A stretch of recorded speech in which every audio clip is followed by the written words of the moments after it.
Amis routeuses, amis routeurs, bien le bonjour.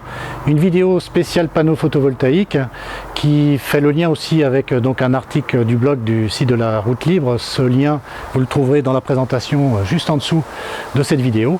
Cette vidéo va se passer en deux temps. Premier temps, on va parler des différents types de branchements d'un parc de panneaux photovoltaïques, plusieurs panneaux branchés entre eux, comment ça se branche, quels sont les avantages d'un type de branchement par rapport à l'autre, de manière à vous aider à faire votre propre choix. Deuxième temps, ce sera spécifiquement sur la technologie panneau photovoltaïque, comment ça fonctionne, un panneau photovoltaïque. Alors pour les besoins des explications qui suivent, on va prendre un exemple simple avec un panneau de 100 watts. Donc voici les caractéristiques techniques. Alors dans les caractéristiques techniques d'un panneau photovoltaïque, ce qui nous intéresse au sujet des combinaisons possibles des panneaux entre eux, ce sont trois grandeurs physiques. La puissance maximale d'abord, donc ici on prend par rapport à cet exemple donc 100 watts. Il y a également donc ce qu'on appelle la VMP, qui est en fait la tension à puissance maximale. On voit aussi dans des fiches techniques VMPP. Bon, je vous passe sur les détails, ce sont des sigles anglais. Ici, donc c'est 18,3 volts. Et enfin, donc l'IMP, donc le courant à puissance maximale, ici 5,47 ampères. Alors pour les besoins d'explication qui vont suivre, on va également prendre 4 panneaux identiques que vous voyez à l'écran. Alors attention, ici on parle de combinaison possible de plusieurs panneaux photovoltaïques identiques. Pour calibrer correctement un régulateur de charge solaire, dont on parlera aussi souvent dans les prochaines diapos, c'est une autre grandeur physique qu'il faut prendre en compte, c'est la VOC, donc la tension à vide. Alors là, je vous invite à visionner l'autre vidéo sur les régulateurs de charge solaire. Alors on va d'abord s'intéresser au montage en série. Donc là, pour chaque diapo qui va représenter les différentes combinaisons possibles, vous aurez donc un petit dessin qui représente le régulateur de charge solaire en haut là.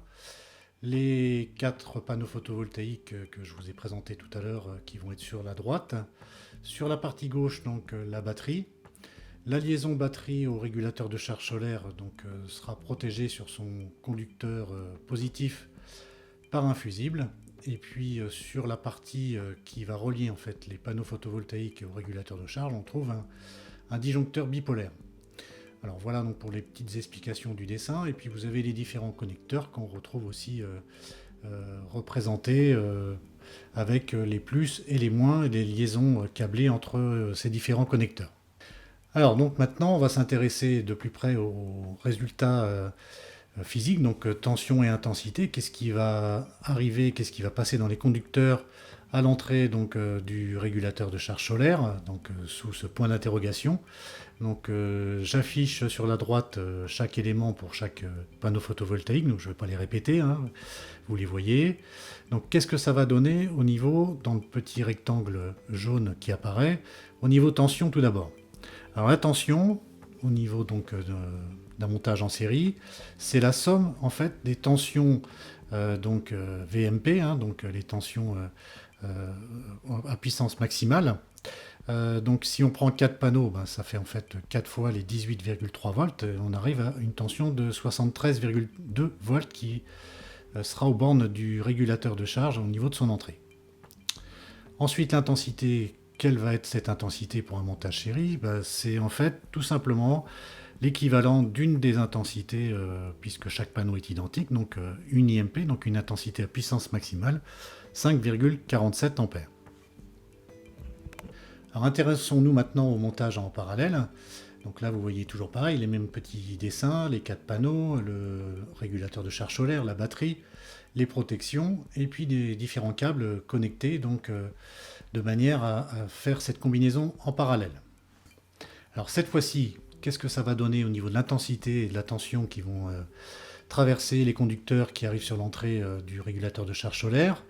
Alors toujours dans ce petit rectangle jaune, va apparaître tout d'abord le calcul de la tension. Donc pour un montage parallèle, la tension est équivalente en fait à simplement la VMP, donc la tension à puissance maximale qui est délivrée par un des 4 panneaux, puisqu'ils sont tous pareils, donc 18,3 volts dans ce cas de figure. L'intensité, elle, ça va être en fait la somme des IMP, donc des intensités à puissance maximale. Donc ici on a 5,47, additionner les unes aux autres, donc 4 fois 5,47, on arrive à 21,88 ampères. Alors intéressons-nous maintenant à ce que va donner la puissance totale sur chacun des montages, est-ce qu'il y a une différence ou pas. Donc un petit tableau récapitulatif de ce que l'on vient de voir, les types de montage, série ou parallèle, les tensions obtenues, les intensités obtenues en entrée donc du régulateur de charge solaire, et quelle va être la résultante en termes de puissance totale. Alors sur la première ligne donc de série, vous voyez la tension résultante des 4 panneaux en série, de l'intensité délivrée par ce montage. Et au bout du compte, en fait, la puissance délivrée va être égale à cette tension multipliée par l'intensité, et on arrive approximativement à 400 watts arrondi. La ligne du dessous, parallèle, pareil, tension-intensité, et on obtient également la puissance environ de 400 watts. Donc aucun changement pour l'un comme pour l'autre. Donc en conclusion, quel que soit le montage série ou parallèle, on a la même puissance solaire disponible. Bien, passons au tableau noir. Donc comme vous l'avez vu dans mes explications précédentes, quel que soit le branchement des panneaux solaires, on obtiendra la même puissance totale. Donc qu'est-ce qui se passe? Eh bien, cette différence au niveau des montages, elle est sur ce qu'on appelle les pertes en ligne. Ces pertes en ligne sont proportionnelles au courant, à la section des conducteurs et à la longueur de ces conducteurs. Si vous avez un énorme courant qui traverse un tout petit fil sur une longue distance, ces pertes en ligne seront énormes. En câblant les panneaux photovoltaïques en série, vous aurez donc une tension plus élevée et une intensité plus faible. Cela signifie que les pertes en ligne seront les moins importantes en fait, des 3 types de montage qui existent. Vous aurez donc par conséquent des câbles moins gros qui seront aussi moins onéreux. Les fabricants de panneaux photovoltaïques utilisent en général des câbles pas chers, donc de petites sections qui sont faits surtout pour des branchements de 2 panneaux en série. Donc par conséquent, si on veut effectuer un autre type de branchement et que la boîte de dérivation, la boîte de connexion à l'arrière est scellée, on ne pourra pas faire autrement que de faire des branchements en série.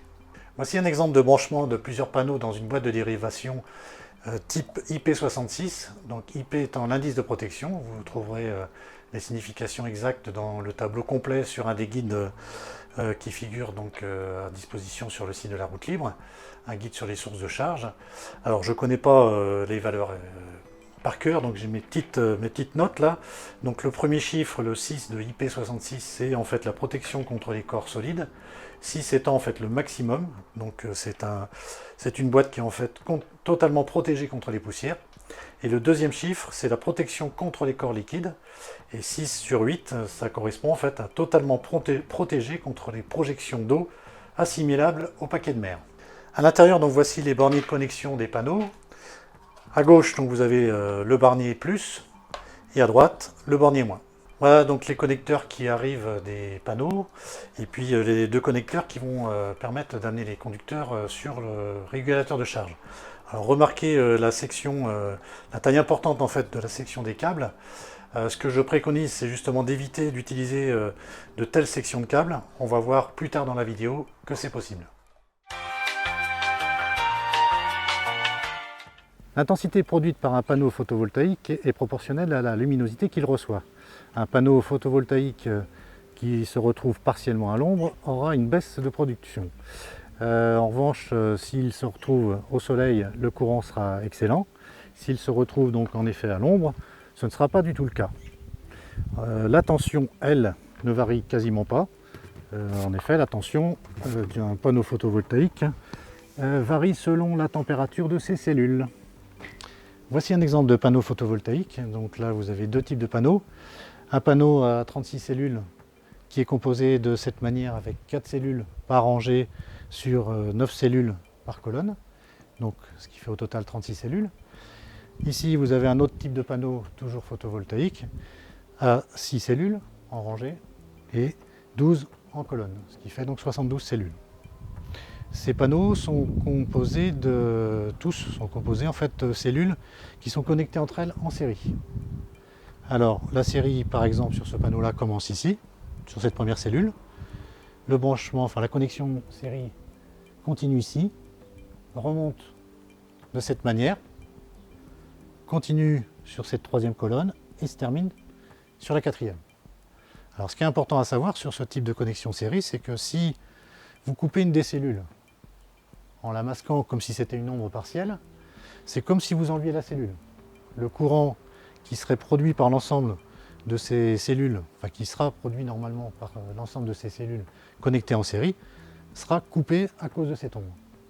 Alors c'est très important parce que, il faut le savoir, si à peu près 10% du panneau est recouvert d'ombre, et masqué donc par de l'ombre, c'est 90% de sa production qu'il va perdre. Alors reprenons l'incidence de l'ombrage avec maintenant une petite diapo.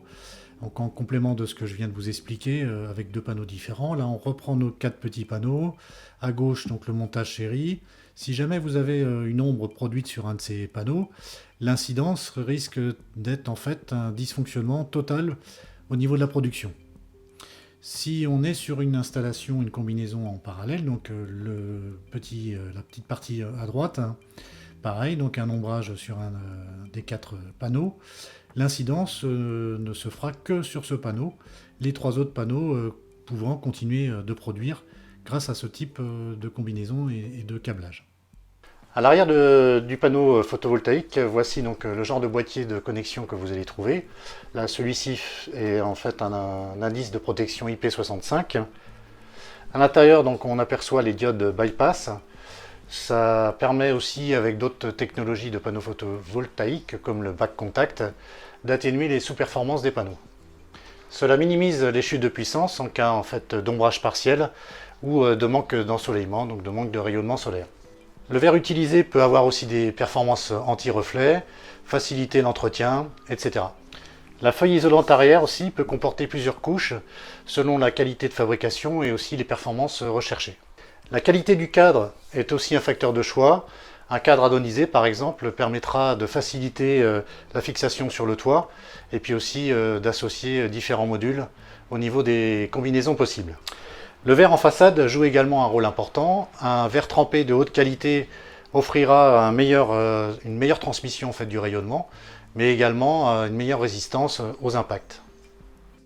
Alors intéressons-nous maintenant d'un petit peu plus près à ces fameuses diodes dont je viens de parler dans la petite séquence précédente avec un vrai panneau là.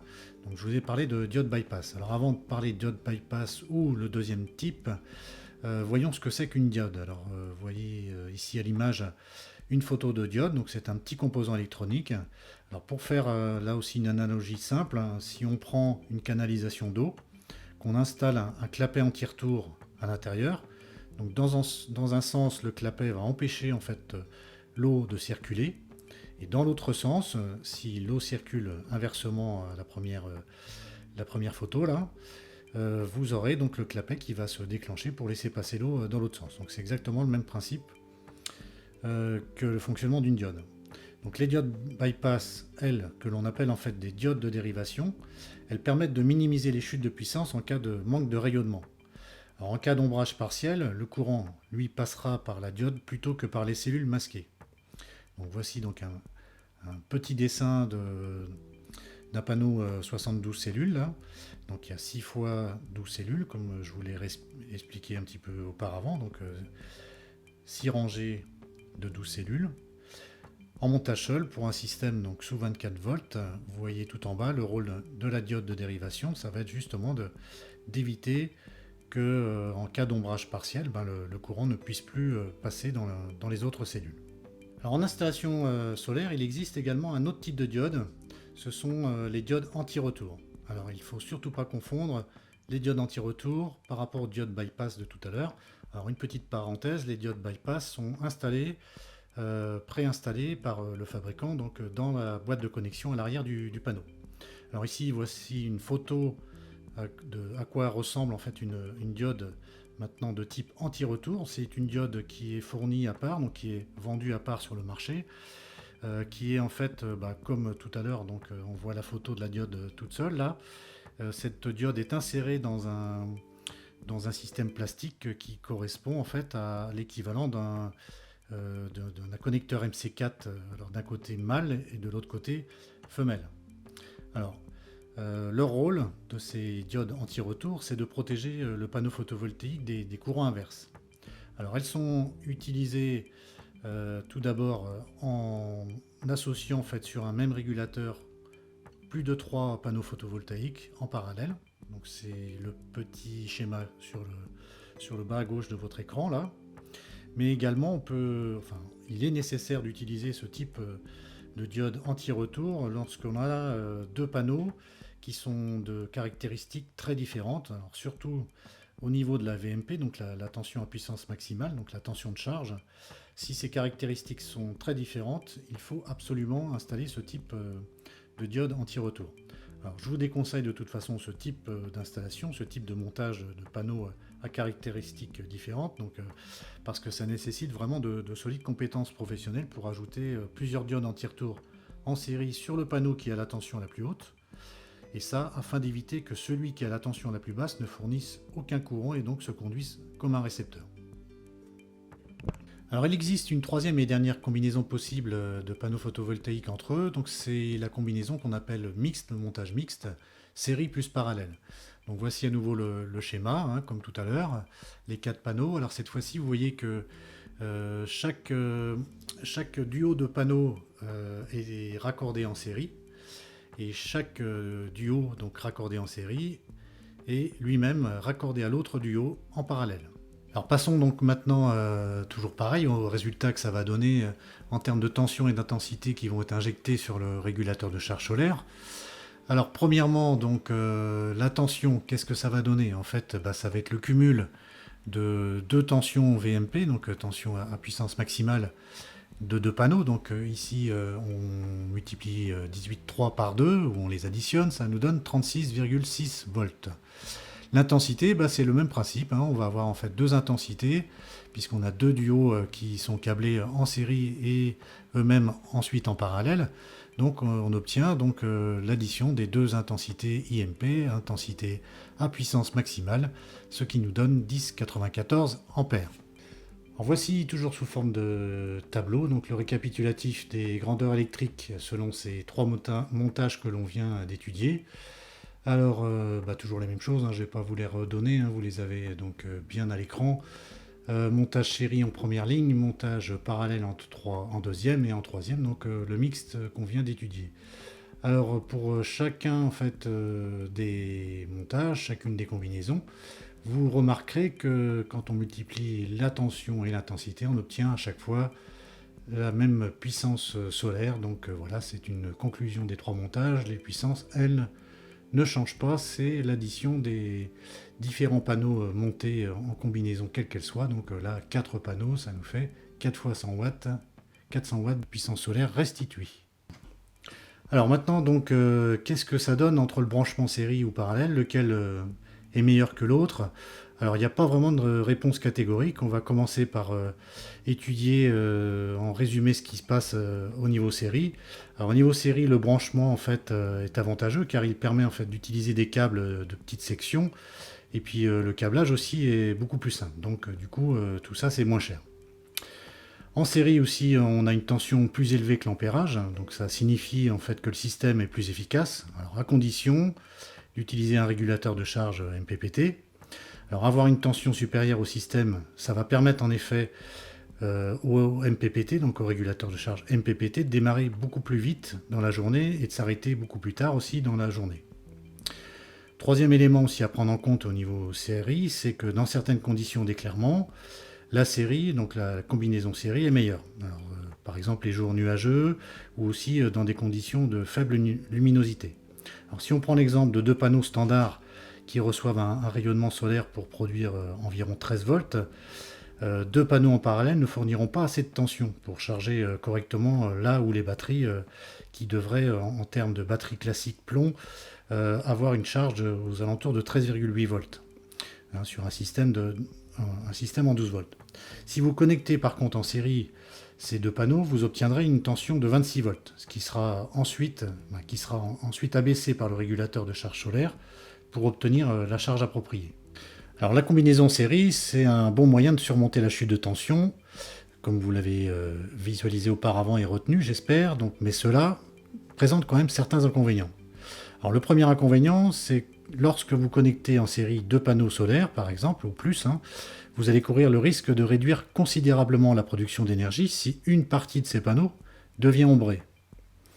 Deuxième inconvénient, il n'est pas franchement rentable d'avoir une tension beaucoup trop élevée en termes de pure production, Si on a un banc de batterie par exemple en 12 volts, plus la tension qui entre dans le régulateur de charge est élevée, moins le processus de conversion sera efficace. C'est en fait ce qu'on appelle les pertes de conversion. En effet, donc dans ce cas, il va falloir abaisser la tension qui sort du régulateur pour obtenir un niveau de sécurité suffisant pour alimenter ce parc de batterie 12 volts, donc aux alentours de 13,8 volts comme vu précédemment. Et donc je vous invite à aussi revoir les phases de charge d'une batterie si ça n'a pas encore été fait en consultant donc un des guides proposés sur le blog de la route libre. Alors si les panneaux solaires sont branchés en série, le régulateur va travailler en fait en équivalence de 24 volts, voire plus, en entrée, et donc en 12 volts en sortie. Cela fonctionne parfaitement à condition d'avoir un régulateur de charge solaire de qualité. Alors au niveau des combinaisons parallèles, qu'est-ce que ça donne en termes d'avantages?